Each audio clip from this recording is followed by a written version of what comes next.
Okay, I'll just show you how to set the sat nav on this BMW X5.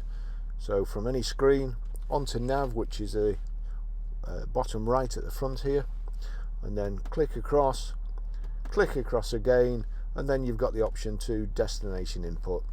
Onto destination input, we want down to postcode, that's the easiest. Click on place and postcode, and then this rotary control here, which is the easiest method of entry, I think. PR, and then we need to go down to numbers, and it says further characters there. Although they're not highlighted, you've got to get down to the bottom, which is at kind of 6 o'clock.